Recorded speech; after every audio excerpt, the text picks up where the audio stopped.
¿Qué importancia tuvo la apertura comercial dentro de la estabilización económica de los 80? Bueno, era una reforma necesaria y ese es parte del problema, digamos. México era una economía relativamente cerrada, que se terminó de cerrar derivado de que el tremendo ajuste que tuvo que pasar la economía mexicana a raíz de las crisis de 82, las devaluaciones de 82, la salida de México del mercado de capitales, la necesidad de financiar el proceso de desarrollo. Entonces implicó que la economía estuviera prácticamente cerrada. Todas las importaciones estaban sujetas a permisos de importación o a cuotas, y entonces en algún momento era necesario regresar al mercado externo y la apertura comercial se volvió muy importante. Hasta en esos momentos además dependíamos enormemente del petróleo, de las exportaciones petroleras, fuente de ingresos, y la caída de los precios del petróleo en los 80s, que empezó en 82, que se agudizó en 85, fueron sin duda el acicate final para que se lleve a cabo la apertura comercial del país. Es decir, México estaba en una situación bastante débil, caída muy importante de los ingresos petroleros. En ese momento éramos una economía realmente petrolizada, a diferencia de lo que es hoy. Y lo que hoy, lo único que está petrolizado es el sector público, o las finanzas del sector público. En ese momento la economía en su conjunto estaba petrolizada, dependíamos enormemente de ellos. La caída entonces del precio del petróleo implicó una pérdida muy importante de recursos, pérdida de acceso a muy necesarias divisas para poder cumplir con el pago de la deuda externa y con compromisos financieros. Entonces era necesario hacer algo, y en el 85, pues ante una situación de emergencia nacional derivada, insisto, de la caída del precio del petróleo y de otros factores internos, la apertura comercial era inevitable. Era inevitable, lo cual de alguna manera fue positivo, porque durante años previos se había discutido la posibilidad de que la economía mexicana se abriera. Se había decidido, porque había habido gran oposición internamente, que no fuese así. Entonces era un buen momento para hacerlo. Lamentablemente también era un momento en el que las decisiones se tuvieron que tomar de alguna manera quizá poco pensadas, quizá con escasa preparación, quizá con una apertura demasiado drástica, y entonces nosotros entramos en ese momento, en el 85, en un proceso de apertura bastante amplia, de manera unilateral. Eso es importante señalarlo. El verdadero proceso de apertura mexicana empezó en ese momento de manera unilateral. Mucha gente piensa que aún hoy en día que la apertura se dio con el Telecán. Sin embargo, la verdadera apertura empezó en los 80s, 85, 86, cuando Miguel de la Madrid, derivado de todo este contexto doméstico en el cual era muy necesario allegarse recursos para poder cumplir con las obligaciones en el extranjero, dio lugar a esta apertura. Y esta apertura fue también, lo explica en buena medida, el proceso de ajuste tan doloroso de la economía mexicana de esa década.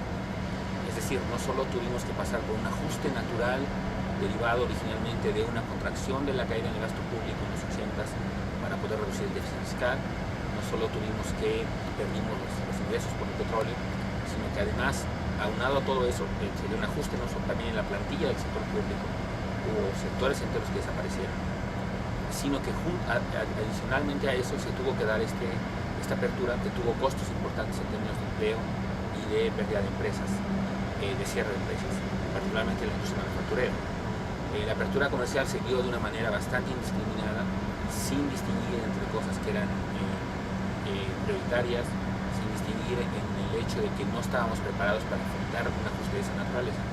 Entonces se dio la apertura en ese contexto, se sumó, insisto, a todas las medidas adicionales que se habían tomado en los años previos, y entonces fue un costo de ajuste muy importante, pero que sin duda eventualmente tenía que darse. Es decir, la economía mexicana tenía que abrirse, puesto que lo que había revelado la crisis del 82 era esta incapacidad de la economía mexicana para poder sostener el proceso de crecimiento que teníamos hasta ese momento.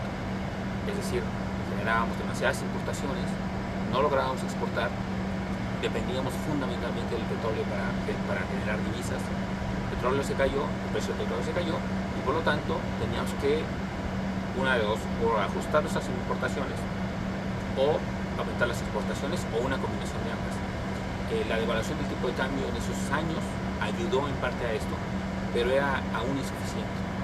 Entonces, en este contexto fue que las autoridades económicas, que también eran bastante proclives a la apertura y que encontraron un espacio natural para proceder de esta forma, pues de alguna manera decidieron que era el mejor momento para hacerlo.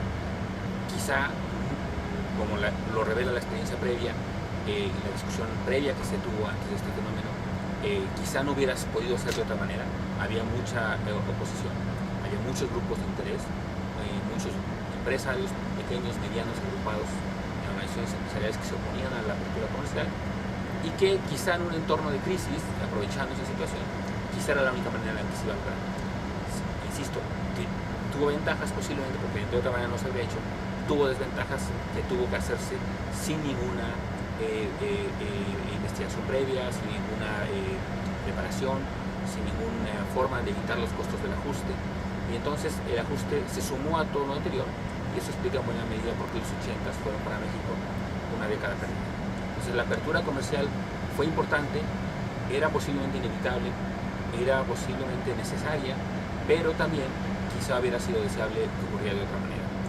Las condiciones en las que se tomó no eran las óptimas, pero al final pues, creo que fue fundamental en la transformación de cierto sector de la economía mexicana. Es decir, sí es cierto que ayudó a que sectores manufactureros, que hasta ese momento eran sectores muy poco competitivos, se transformaran y lograran empezar a competir.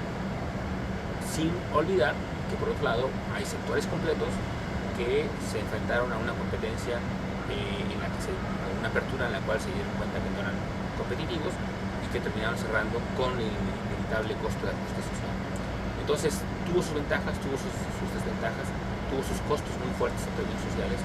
Posiblemente no es la mejor manera para llevar a cabo una reforma de esta naturaleza, aunque insisto, posiblemente en otros contextos no hubiera sido tan fácil lograr una decisión de esta naturaleza, en la cual había, como aún hay ahora en nuestros sectores, grupos de interés que siempre tratan de bloquear estas reformas. Entonces, digamos que fue una decisión muy importante, pero que posiblemente no se tomó de la mejor manera posible, dadas las condiciones que prevalecían en México y en el mundo.